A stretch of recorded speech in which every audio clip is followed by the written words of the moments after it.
Boa noite, gente. Eu me chamo Ismael. Minha equipe é composta pela Anne Caroline, Emílio Pereira, Guilherme Henrique e o João Felipe. Nós vamos falar de carbonatação.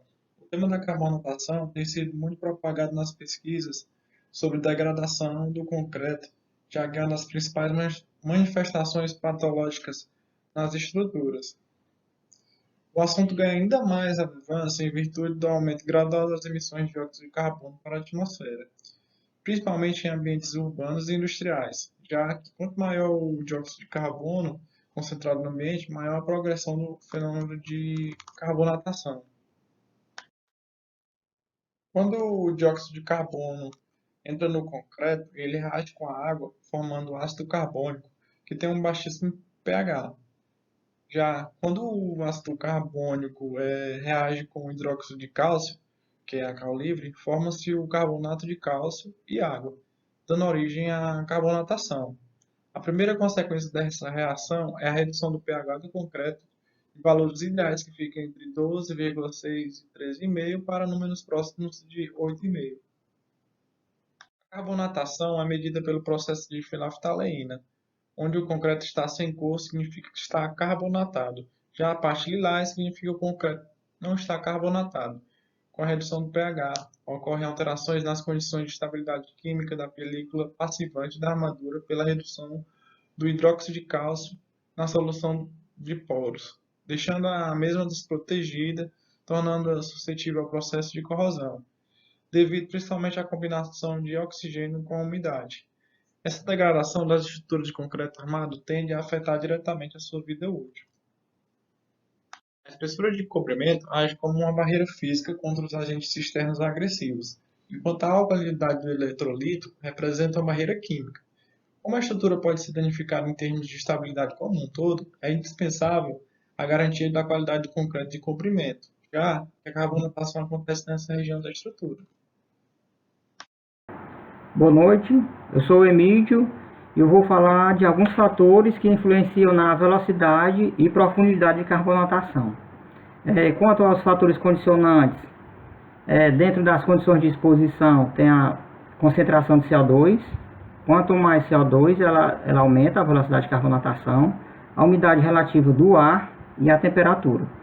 E quanto às características do concreto, a composição química do concreto, quanto às características do clinker e do teor de adições, o traço e a execução.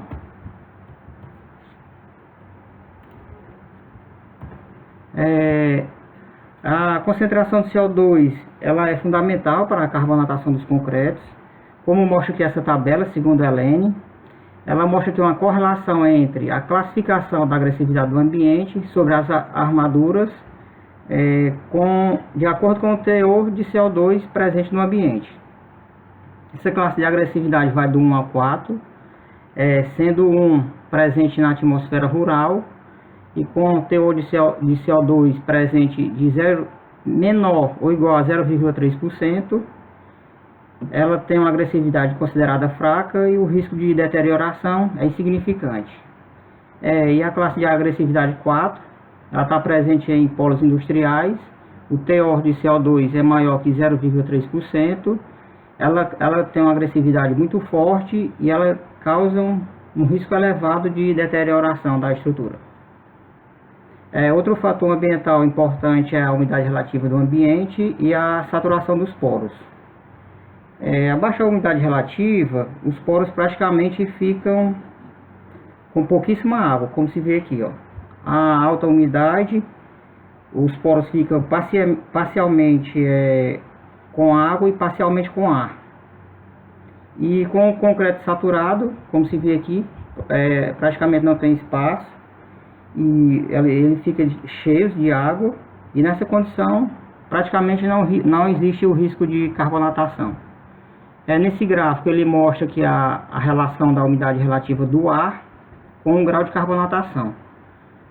Como se vê aqui, como vai aumentando aqui a umidade, entre 50% e 60% de umidade relativa, o grau de carbonatação é máximo. Isso acontece porque em locais onde o concreto apresenta poros parcialmente preenchidos com água, O CO2 ele consegue avançar e reagir com a água e também com os componentes do concreto, fazendo com que ocorra a carbonatação. Outro fator ambiental é a temperatura, mas entre temperaturas entre 20 e 45 graus, ela não tem influência sobre a carbonatação. Boa noite a todos, me chamo Guilherme Henrique e vou dar continuidade falando dos fatores que influenciam no processo da carbonatação. Primeiramente aqui, quanto às características do concreto, que ela pode variar quanto ao tipo e quantidade de cimento, que tem influência significativa, onde seus fatores podem acelerar ou retardar o processo da carbonatação. Quando temos um cimento com mais adições, teremos um desempenho reduzido. E quanto maior a quantidade de cimento, teremos um desempenho maior, como aqui mostrado no gráfico. Logo em seguida vem a relação água e cimento, que as altas relações entre água e cimento resultam em concretos porosos e, portanto, aumentam a chance de difusão por CO2 entre os poros. Ou seja, quanto maior essa relação, maior será a porosidade. Com consequência, gera-se uma intensidade de propagação da carbonatação. Depois vem as condições de cura, que esse processo é fundamental para reduzir os efeitos da carbonatação, já que ele afeta majoritariamente as condições de hidratação dos milímetros superficiais da estrutura. Normalmente, a análise de influência da cura com a resistência à carbonatação é feita por meio de utilização de períodos distintos de cura. Logo vem o processo de fissuração, que quando a água ela entra nos poros de concreto pelas fissuras, forma-se uma fina camada de água. A água ela dissolve o cálcio, formando o hidróxido de cálcio. O CO2 ele entra no poro pelas fissuras. Com o CO2 reagindo com a água, forma o H2CO3, o ácido carbônico. Com o ácido carbônico reagindo com CaO2, que é o hidróxido de calcário, forma CaCO3, que é a calcita em cristais, formando-se o consumo de calcário, diminuindo o pH do concreto, deixando o aço exposto à corrosão. Boa noite, meu nome é João Felipe. Venho aqui dar continuidade nos efeitos causados pela carbonatação no concreto. Primeiramente, trouxe nesse slide um método de determinar a profundidade na carbonatação. E através dessas duas imagens, podemos identificar a profundidade da carbonatação nessa região.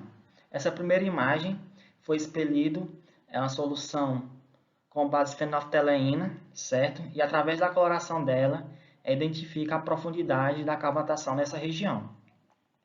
Essa camada que consiste em incolor, identifica que o concreto está ácido e está com ação de carbonatação. Essa região mais central que se encontra em violeta, né, identifica que o concreto está básico, né, e ainda está trazendo proteção para a armadura. Bom, aqui é o efeito de carbonatação em pilares, né? É uma ação bastante comum em pé de pilares de edificação de subsolo, né, e de garagem. Aqui é uma ação da carbonatação em um estado bem avançado, onde já atingiu a armadura, passando a perder a sua película passivadora, começando o processo de corrosão e começando a expandir, né, começando a desplacar o concreto da região do cobrimento. Bom, aqui é outro efeito, né, causado pela carbonatação através da umidade, certo? Em uma viga de subsolo, certo? E eu trouxe essa imagem para a gente identificar a carbonatação não só pela a solução de fenolftaleína, mas também pela uma fissura que gera ao longo da sua armadura principal, né, onde atingiu, e identificava através dela o processo de carbonatação. Professora Lília, Boa noite, turma. Me chamo Ana Carolina Xavier. Hoje eu vou falar um pouco sobre a prevenção e a mitigação da carbonatação do concreto, certo? Essas duas imagens mostram essa patologia no meu concreto, tá bom? E no próximo slide eu vou relatar 4 pontos que previna esse tipo de patologia no meu concreto. Primeiro seria o bom empacotamento dos agregados e a utilização dos aditivos, pois eles auxiliam na redução de água no traço do concreto. Pois ao reduzir a quantidade de poros, dosagens com menor relação de água, cimento terão menores velocidades de carbonatação, podendo ser usados aditivos que proporcionem a maior impermeabilidade. Outro ponto muito importante seria o processo de execução de fabricação do concreto, porque a qualidade de execução é muito importante para a incidência de carbonatação e ela está relacionada às etapas de lançamento, de adensamento e a cura do meu concreto.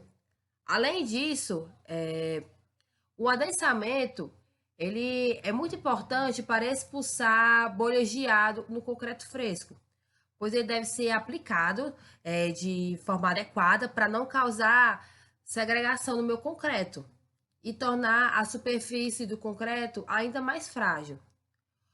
Outro ponto também que eu relato aqui nesse slide seria a posição correta na armadura, porque ela precisa respeitar o cobrimento especificado do meu projeto, certo?